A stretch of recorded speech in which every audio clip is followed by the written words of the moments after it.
about the exhortation of the Word of God in whatever event in our lives. And since this morning we have been fed already by the Word of God, amen. So, right this very moment, we shall have a very short exhortation only about the fathers, the ideal father. Shall we pray? To God be all the glory. Father in heaven, we give glory to your name, and we thank you for this fellowshipping with our earthly fathers. We thank you because you have provided us examples before us, especially the heads of the families, O God. We pray that in our short exhortation, may your word be a sense of guide and illumination in our hearts, and we pray for the guidance of the Holy Spirit as well, so that we may be able to understand your words. We thank you again for this wonderful event. In the name of our Lord Jesus Christ, amen. To God be all the glory. Purihin ang ating Praise the Lord! There's this verse that I'd like to share with you in the book of Hebrews. Chapter 11, verse 7. And I know for a fact that most of us here know about Noah. Noah. Ayan, sino po sa atin may kilala si Noah? Nadaanan si Noah. Right? Remember, thank you so much. Remember about that great flood. Diba mga kapatid? Yeah. How many family members Noah had during his time? 8. There were 8 in the family because he had 3 sons together with the in-laws plus his wife. So all in all, they were 8 in the family. That time, the wickedness of the world increased.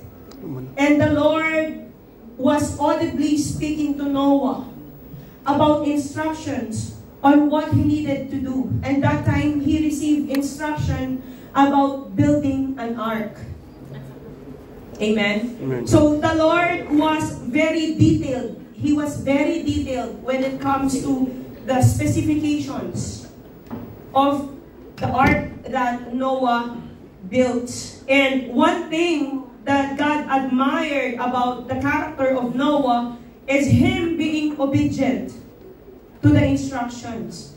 And we know in the families that fathers serve as examples. Not just to the mothers, but also to the children. But here, we will see how God reveals why Noah was highly favored by the Lord. In Hebrews 11:7, by faith, Noah, when warned about things not yet seen, in holy fear, built an ark to save his family. By his faith, he condemned the world and became heir of the righteousness that is in keeping with faith. Noah was a very caring father to the family. Napakasipag niya, napakamaalalahanin niya. Talagang he looked after the brood. He looked after the children, even the in-laws, and he treated his family so well. He was a very good example in his family. Aside from he was living righteously, amen, he was living in holiness. He was living according to the will of our God. But there is this specific or distinctive trait that our Lord saw in the person of Noah. That is why in this chapter, in Hebrews chapter 11, if you will read the whole chapter, you will read the different characters of those who have exemplified a good example when it comes to faith. Pag nabasa niyo yung Hebrews 11 na yan, nandyan si Abraham, nandyan si Noah. Amen? Marami tayong makikitang mga halimbawa. And for some reason, for a very, sabi natin, specific reason, Noah was also listed as one of the good examples when it comes to the faith. Amen. If we will look back to our text, the text says, by faith, Noah, when warned about things not yet seen, in holy fear, built an ark to save his family. First, he was a good example of faith. Amen. Second, he loved his family. Amen. Right? Alam niyo ba kung ilang palapag yung barko na ginawa ni Noah? 3 floors. 3 palapag yun. At napakahaba at napakalaki ng naging arko. It was very a humongous ark that was built not just in a day or in a week, but for many, many days and years. Before the ark was built. Kaya ang mga tao nun umaabot ng 1,000 years old, 900 years old. Ilang taon? Tinayo ni Noah, lagpas 100 taon na kanyang gawin ang arkong ito. Amen. Because he feared the Lord. He's obedient to the instructions of the Lord. And not just that, because he loves his family. That's ating mga fathers. It's not just about providing for the needs of our families. But just like Noah, it's about fearing the Lord and looking after the salvation of the family. Amen, mga kapatid. Kaya what was the instruction of the Lord? That there will be this great flood coming because that generation, there was this increase of wickedness. Even though Noah was preaching about the instructions of the Lord, people were not listening at all. And only the family of Noah, 8 family members who entered the ark were saved. Amen. And this is what is righteous in the sight of the Lord. I'd like to emphasize 2 points. Fathers, we must always not forget to fear the Lord. Amen. That's one of our major responsibilities. As fathers in the family, hindi lang yung asawa natin ang katatakutan natin.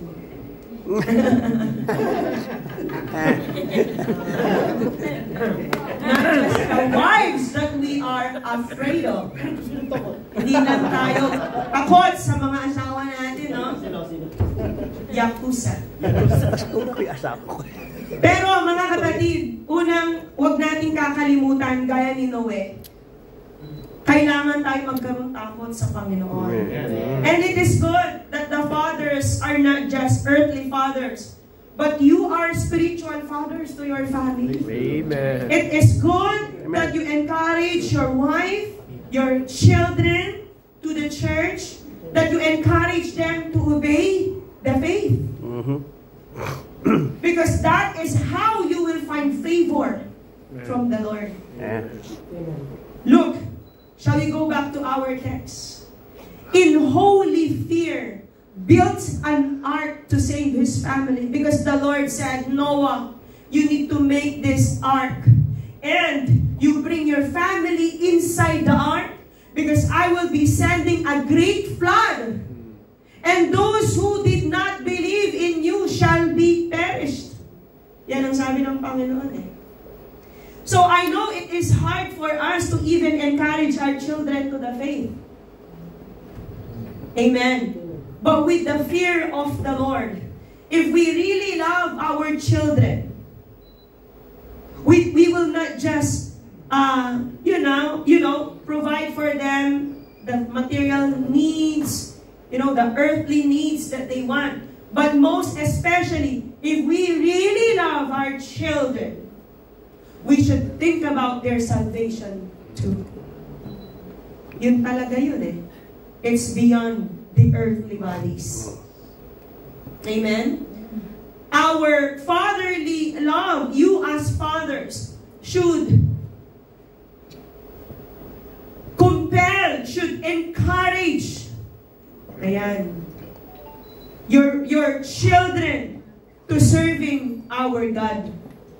Kaya, ganyan siyang nakasumpong ng biyaya sa ating Panginoon. And this is how He was found as righteous. And remember, the same as Abraham. Diba? Si Abraham. Anong nangyari kay Abraham? Tinawag siyang kaibigan ng Diyos. He's a friend of God. In fact, Abraham is the father of faith. Yan ang tinawag sa kanya eh. Father of faith. Kasi yung kanyang kaisa-isang anak, inihandog niya sa Panginoon. Akala niya kasi, amen, na yun ang hinihinging handog ng Panginoon upang patayin. He was too obedient that he was willing to place his son on this place wherein he would offer his son as an offering to the Lord. He did not have a second thought. Though he had this feeling that his son will be the sin offering or an offering to our Lord, still, he was obedient to the Lord. It wasn't about what the child wants. It wasn't about what he felt as a father to his son. But it's about what the Lord is asking him to do. Tinali na niya. Tinali niya. At pagkatapos, papatayin na niya dapat. Pero, nang makita niya na mayroong isang hayop na nakatayo doon sa puno, yun pala ang magiging kain. Nasubok ang kanyang katapatan sa Panginoon. At napatunayan, that's the reason why He's called us the Father of Faith. Same as what Noah did. And I believe that there are many Noah, amen, in our time. Fathers, you serve as Noah in your family. Kayo ang parang tinatawag na Noe sa inyong pamilya. Dahil ang inyong pagiging tatay ay hindi lang natatapos sa paglalaan sa pangangailangan ng inyong mga anak at ng sambahayan. Pero ang isa din pala sa mga responsibilidad ng mga tatay ay siguraduhin na ang mga anak ay ligtas din. Amen. Praise the Lord. And we acknowledge our fathers here. Praise the Lord. Because as soon as you have your family in this country, we see how you are trying your best. Amen. Praise the Lord. To encourage them to the faith. We see how you are desiring to bring your family to the Lord. And so you are the Noah in your time and in your generation. Amen to God. And you pass on this legacy to your children. Amen. Kaya kung ano ang ipinakita ninyo sa inyong mga anak, kapag naman sila ang nagkaroon ng pamilya at magiging silang mga magulang o di kaya magiging silang tatay, gagayahin nila ang ipinakita ninyo sa kanila. At yan ay sa ikabubuti din nila. Purihin ang ating Praise the Panginoon. Lord. Praise the Lord. That is why, let us keep on fearing our Lord, obeying our Lord, and making sure that it is not us or you, fathers, who are saved, but also your whole family. Amen. That is the reason why you exist. Kanina hindi natin nabasa eh. Ecclesiastes 12:13.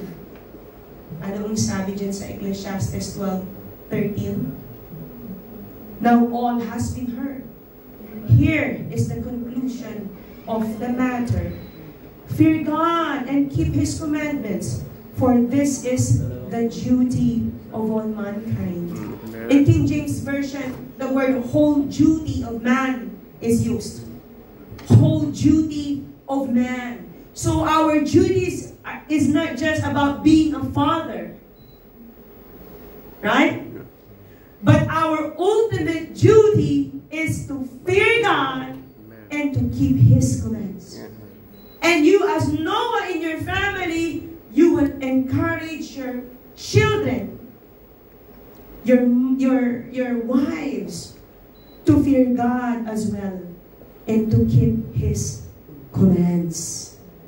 Amen. Kaya again, we recognize you, fathers. Praise God. If we see your efforts much more, God sees your efforts. Amen. Your desire to serve Him faithfully. And so we honor you because you do not just fulfill your role as a father to your children, but you also fulfill your fatherly spiritual role, spiritual fatherly role to your children. Yan ang pinaka-mabuting halimbawa na maibibigay ng isang tatay. Hindi na mahalaga kung di mo mabilhan ng mansyon yung anak mo. Hindi na mahalaga kung di mo siya mabigyan ng milyon o bilyon. Mga material lang na bagay yan. Yung mga bagay na yan, lumilipas yan eh. Kayod ka ng kayod para may pampadala. Kasi nga, that's one of the roles of the father eh. Being a provider, that's your nature, right? As a father. But, it's not always about the material things. These material things will perish, but all the more that is important is the spiritual gift or legacy you can pass on to your children. And that is eternal life. Di ba maganda yun? Amen. Matapos man kung sino man ang mauna o di kaya kung sabay-sabay, if God wills, that your whole family the same time will be caught up in the air. Wow. You will all enjoy eternal life the same time. Or if it happens, if someone in the family needs to go first, still, you will see each other in heaven eternally. That is the most secure gift you could ever give to your family, you as fathers. And all the more we thank our Father in heaven because He is the ultimate provider. Amen. We know that He gave His only begotten Son for our sake. He did the first step first for us to have eternal life. That's how much He loves us. So it's the same trait. Fathers inherit from the Father. Amen. Amen? And your desire is to give eternal life as well to your children. And that is by encouraging our children to believe in the Lord and keep His commandments. Shall we pray? Father in heaven, we thank you so much. We thank you so much because you are truly a father to us. Even before we realize that you are a father to us, we've seen, if we look back, all your faithfulness, your goodness, and how you saved us all the time. How you have been providing for our needs. How you have been securing and rescuing each and every one of us. How faithful you are, how good you are, how true you are to your promises and to your words. Father, before your presence, we thank you for the lives of these fathers before us. Thank you because you have chosen them to be our fathers in our families. And we see how they embody the fatherly love that comes from you. We pray, Father God, that you will continue to strengthen them. They may not say all the time how weak they are. They may not say all the time how hard life is for the sake of the family. They may not always talk about their sentiments and their burdens in their hearts. They may not be vocal of what they really feel as fathers. But we thank you, God, because it is you who sustains them. We ask that you will strengthen them not just physically, but all the more spiritually. Amen. That you will bestow upon them your precious blessings and promises, O God. Whatever it is right now that might have been giving burdens on their shoulders, we pray that you will help them. Amen. Help them through these burdens. We ask as well, their silent prayers, mayroon silang mga panalangin na tanging sila na lang nakaaano. Dahil sa mga amay, alam namin na mas nais pa nilang sarilinin na lang anuman ang mga kabigatan sa buhay. Nakikita namin ang kanilang mga pagtitiis. Nakikita namin ang kanilang mga paglingat, ang kanilang mga pag-ibig, ang kanilang mga pagmamalasakit, ang kanilang kahandaan na ibigay ang kanilang natatanging lakas upang mapaglingkuran ang kanilang mga mahal sa buhay. Ama namin Diyos, pagpalain mo sila. Huwag mo silang pagkukulangin sa anumang paraan. Ipagpauna mo lagi ang iyong biyaya sa bawat isa sa kanila. Anumang mga dalahin na mayroon sila ngayon, na tanging sila na lang ang nakaalam. Alam namin bago pa nila ito maranasan, ikaw na aming dakilang amay, nalalaman mong lahat ng mga bagay na ito. Kaya patuloy mo silang tulungan, patuloy mo silang ipagtagumpay. Gayon din sa kanila na nagnanasa, na maakay nila ang kanilang buong sambahayan sa paglilingkod. Gaya ni Noe, kung paano niyang inibig ang Diyos at ang kanyang sambahayan. Gayon din ang gawin mo sa mga amang ito, 10 ng kanilang sambahayan. Lagi mong daragdagan ang kanilang kalakasan sa araw-araw ng kanilang mga pagpapagugol ng kanilang mga sarili. Lagi mong dudugtungin ang kanilang buhay, O Diyos. At sa mga pagkakataon na maaaring hindi na nila kaya, ang agarang saklolo ang siyang lagi mong iparanas sa kanila.